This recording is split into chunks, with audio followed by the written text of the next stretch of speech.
Kylian Mbappe, ভাই he is so serious, ভাই he is so serious about this season, ঠিক আছে? ও ভাই ব্যালন ডিওর নিতেই আসছে এই সিজনে। ও পাক্কা, ও মনে করেন যে মানে প্রতিজ্ঞা করছে কোথাও না কারো কাছে যে এবার ব্যালন ডিওর নিয়েই ছাড়বে, ঠিক আছে? ভাই হি ইজ গোয়িং ম্যাড, মানে 4 ম্যাচে 4 গোল, লা লিগার 4 ম্যাচে 4 গোল, 1 অ্যাসিস্ট, এবং গতকালকে ইন্ডিভিজুয়ালি ও যে পারফরমেন্সটা দেখাইছে, দ্যাট ওয়াজ ক্রেজি ভাই, দ্যাট ওয়াজ ক্রেজি। নর্মালি ভাই গত 2-3 সিজনে আমরা এমবাপ্পেকে যেরকম দেখছি, হি সো ডিফারেন্ট। গত 2-3 সিজনে ও একটু ওয়েট গেইন করছে, দেন হচ্ছে একটু স্ট্রাইকারদের মতো আর কি ফিজিক্স নিয়ে আসা ট্রাই করছে, বাট এই সিজনে is more skinnier than last 2 or 3 seasons, ঠিক আছে? যেমনটা ও আগে ছিল, মোনাকোতে ছিল, পিএসজির আর্লি ডেইজে ও যেরকম স্কিনি ছিল, উইঙ্গার ছিল, ড্রিবল করতো, হি ইজ ডিফারেন্ট নাও। ও গত সিজনে ঠিক আছে, হি স্কোরড গোলস, ঠিক আছে, টু মেনি গোলস লাস্টের ফেজে সিজনে, কিন্তু ও হচ্ছে ওরকম ইম্প্যাক্ট ওয়াইজ ইম্প্যাক্ট রাখতে পারে না এমবাপের নামের সাথে। বাট দিস সিজন ও যা শুরু করছে, ও গোলের বাইরে, অ্যাসিস্টের বাইরেও অনেক বেশি ইম্প্যাক্ট রাখতেছে পিচে, এন্ড ইট ওয়াজ ভিজিবল। শুধু কালকের ম্যাচে না, ইট ওয়াজ ও যখন ফ্রান্সের হয়ে খেলছে 2 ম্যাচ ওয়ার্ল্ড কাপ কোয়ালিফায়ারে, ওইখানেও ভিজিবল ছিল। ও রিয়াল মাদ্রিদের হয়ে প্রত্যেকটা ম্যাচের দেখাইতেছে না, এটা আমি আগের ভিডিওতেও বলছিলাম। ভাই শুধু এমবাপ্পে না, পুরা রিয়াল মাদ্রিদ ইজ আর কি ভাই serious about everything, they are going for every trophy.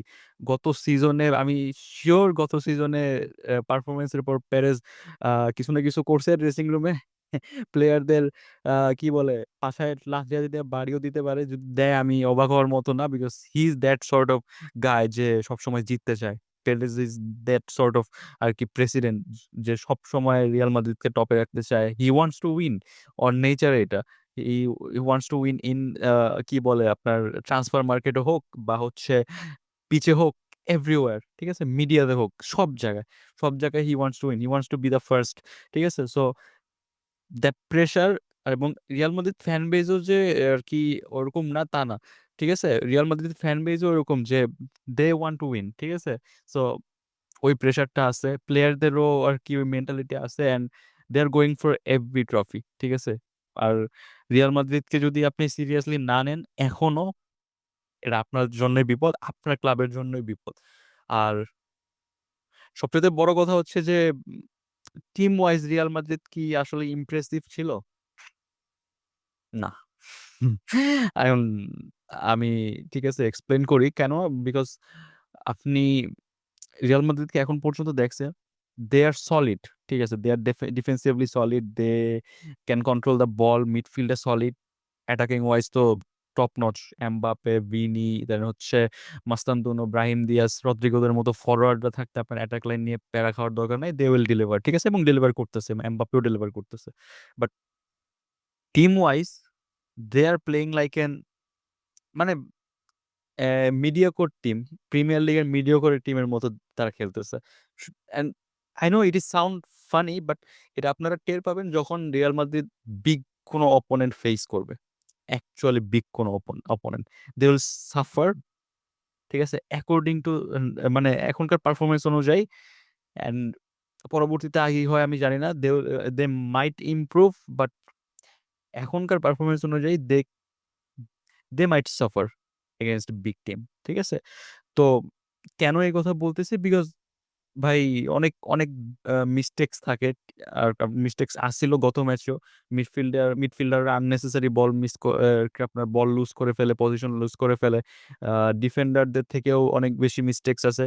ফরওয়ার্ডরা তো বল মিস করবে, বিকজ তাদের জব। এমবাপে যদি আমি কালকে দেখি 10 বার বল লুজ করছে, then এটা স্বাভাবিক, বিকজ হিজ ফরওয়ার্ড, ও যখন বল পাবে ও হচ্ছে ড্রিবল করার জন্য যাবে। সো দেয়ার্স হাইলি পসিবিলিটি আছে যে আপনার ফরওয়ার্ড হচ্ছে ড্রিবল করতে গেলে বল লুজ করবে, এটা ন্যাচারাল, এটা সবাই মিস করে। এটা আমি যদি বলি লামিনী আমার মিস করে, রাফিনিয়াও মিস করে, আচ্ছা, পজিশন লুজ করবে, বল লুজ করবে, ফরওয়ার্ডদের কাজই হচ্ছে ওইটা, ঠিক আছে? Real Madrid is more likely a team, league team than a knockout team right now, ঠিক আছে? আমরা রিয়াল মাদ্রিদকে কি চিনতাম আগে? রিয়াল মাদ্রিদকে দেখতাম যে লিগ ফেজে, মানে লিগে হচ্ছে ওরকম ইমপ্রেসিভ না থাকলেও নকআউট যে টুর্নামেন্ট গুলো ছিল, তো ওইগুলোতে রিয়াল মাদ্রিদ ওয়াজ ইমপ্রেসিভ। আমি গত 10 বছরের হিসাবে বলি যে রিয়াল মাদ্রিদ সবসময় knockout tournament like champions league, Copa del রে, সুপার কাপ যে কোনো নকআউট স্টেজ, নকআউট টুর্নামেন্টে রিয়াল মাদ্রিদ ওয়াজ, মনে করেন যে বিস্ট। লিগে যদি খারাপ পারফরমেন্সও করে, রিয়াল মাদ্রিদ সামহাও নকআউট স্টেজে গিয়ে আর কি নিজেদেরকে বের করে নিছে। বাট রিসেন্ট যে টিম আমি দেখতেছি, জাবি আলোনসোর যে টিম, এটা লিগ ফেজে better, but I don't think যে নকআউট স্টেজে রিয়াল মাদ্রিদকে আমরা যেরকম চিনি ওরকম পারফরমেন্স এই টিম থেকে আসবে। এখন আই নো মানুষজন মানুষজন আম, যতক্ষণ না রিয়ালিটি হিট করে মানুষজন এটা বুঝে না, ঠিক আছে, but it is the reality. এবং বর্তমানে আমি যে সিনারিও দেখতেছি ওইটা অনুযায়ী এটা আমার প্রেডিকশন যে Real Madrid might suffer in Champions League and হচ্ছে কোপা দেল রে। ঠিক আছে, কোপা দেল রেতে না করলেও চ্যাম্পিয়ন্স লিগে বড় ওকেশনে দে উইল সাফার। আমরা যেরকম এক্সপেক্ট করি রিয়াল মাদ্রিদ থেকে, they are not that kind of team right now. Because আমি ওরকম দেখতেছি না যে নকআউটে পারফরমেন্স দেওয়ার মতো। বিকজ সোসিয়াদাদ কালকে এত বাজে খেলছে। কালকে যদি আমি আপনাদের স্ট্যাটসটা দেখাই, সোসিয়াদাদের এক্স রিয়াল মাদ্রিদ থেকে বেশি, পজিশন বেশি, শর্টস তারা বেশি নিছে, টার্গেটের শর্টস তাদের বেশি। দেন হচ্ছে ইভেন আমরা রিয়াল মাদ্রিদের বল রাখা নিয়ে কথা বলতেছি, তারা রিয়াল মাদ্রিদ থেকে বেশি পাস খেলছে কালকে, 522টার মতো, অ্যান্ড রিয়াল মাদ্রিদ মেবি 330 বা 50টার মতো পাস খেলছে। So it is concerning. ঠিক আছে, দে সামহাউ তারা হচ্ছে উইনটা বের করে নিছে, but it is concerning, it is concerning. আর তাছাড়া হচ্ছে কন্ট্রোভার্সি হচ্ছে যে হ্যান্ডবল অ্যান্ড রেড কার্ড নিয়ে। ভাই that was a clear handball. কারভাল আগে ওর অনেক অকেশনে এরকম হাত বের করে দিছে গোলকিপারদের মতো। So it was handball, clear handball. আর হচ্ছে যদি আমি বলি যে রেড কার্ড নিয়ে, that was a clear red card because Huijsen was the last man. ঠিক আছে, ও ছিল ডিফেন্স লাইনের লাস্ট ম্যান। অ্যান্ড আমি যদি সেম কথা বলি, যে আমি যদি সেম উদাহরণ এখন দিতে যাই, দ্যাট ওয়াজ যে রোনাল্ড আরোহর যে রেড কার্ডটা ছিল পিএসজি এগেনস্টে, that was the same kind of red card. So ওইটা যদি রেড কার্ড হইতে পারে, this is also a red card. And rule is rule, you have to accept it, সোজা কথা। বাট ম্যাচ হয়েছে ভাই ইউভেন্টাস আর ইন্টার মিলানের। যারা বলে সিরিয়া হচ্ছে বোরিং, এই ম্যাচটা ভাই তাদের জন্য। এই ম্যাচটা তাদেরকে দেখান যে Syria is not a boring league. ঠিক আছে ভাই, কালকে 7 গোলে থ্রিলার হয়েছে ইউভেন্টাস অ্যান্ড হচ্ছে ইন্টার মিলানের। কঠিন ম্যাচ হয়েছে। আমি শেষের দিকে দেখছি, শেষের 3 গোল আমার নিজের চোখে দেখা। So প্রথমে হচ্ছে ইউভেন্টাস লিড নেয়, দেন ইন্টার হচ্ছে কি বলে ইকুয়ালাইজ করে, দেন হাফ টাইমে যাওয়ার আগে ইউভে আবারও লিড নেয়। কেনান ইয়ালদিজের হচ্ছে ব্যাঙ্গার ছিল, দেন হচ্ছে আবার সেকেন্ড হাফে ইন্টার ইকুয়ালাইজ করে, দেন হচ্ছে তারা 3-2 লিড নেয়। দেন হচ্ছে ইউভে আবার ব্যাক টু ব্যাক 2 গোল করে এক্সট্রা টাইমে গিয়ে গোল করে হচ্ছে ম্যাচ তারা সিল করে নেয় নিজেদের পক্ষে। অ্যান্ড দ্যাট ওয়াজ এ ভাই 10 on 10 ম্যাচ। আমি ফুললি এন্টারটেইন হয়েছি। নর্মালি আমাদের রাইট নাও সে প্রিমিয়ার লিগ নিয়ে, তারপর হচ্ছে লা লিগা নিয়ে যেরকম হাইপ হয়, সিরিয়া নিয়ে কিন্তু ওরকম এই যুগের পোলাপানরা কথা বলে না। So I think they should talk about Syria. ঠিক আছে, সিরিয়া ইজ এ আপনার টপ লিগ আমি মনে করি। আই নো সিরিয়ার রেপুটেশন অনেক ডাউন হয়েছে আফটার দ্য স্ক্যান্ডেলস। ঠিক আছে, but Serie A is A,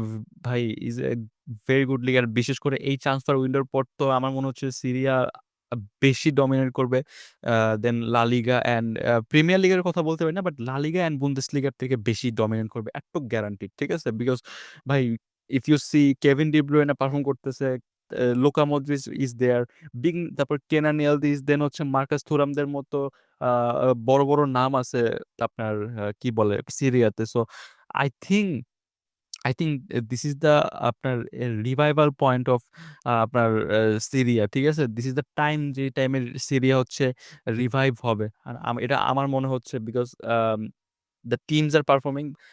and সত্যি কথা বলতে আম এনজয়িং। আমি এখন পর্যন্ত যে কয়টা সিরিয়ার ম্যাচ দেখছি, আমি নিজে পার্সোনালি অনেক বেশি এনজয় করছি। আর যদি বলি ইন্ডিভিজুয়ালের কথা গতকালকের ম্যাচে, তাহলে ভাই টার্কি ইজ সিরিয়াস। ভাই টার্কি আমি আহ, বুঝি না যে টার্কিতে এত বেশি ট্যালেন্ট আছে। লাইক কালকে আর্দা গুলার পারফর্ম করছে, চালানোগুলো হচ্ছে 2 গোল করছে, কেনার নিয়ালদিস পারফর্ম করছে লাস্টের উইনার যেটা, সরি উইনার না, ইকুয়ালাইজার যেটা আসছে থুরামের ভাইয়ের থেকে, সেটার অ্যাসিস্টও কেনার নিয়ালদিস ছিল।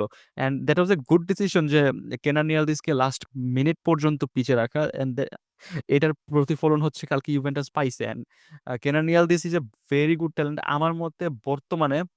হি is one of the best left winger in the world. And টার্কিতে এত বেশি ট্যালেন্ট আছে, অ্যান্ড আমি জানি না যে what's wrong with them, but I am expecting more from Turkish player, ঠিক আছে, বা Turkish national team. And Thuram ব্রাদাররা তো কালকে একেবারে কোবাই দিছে, ঠিক আছে।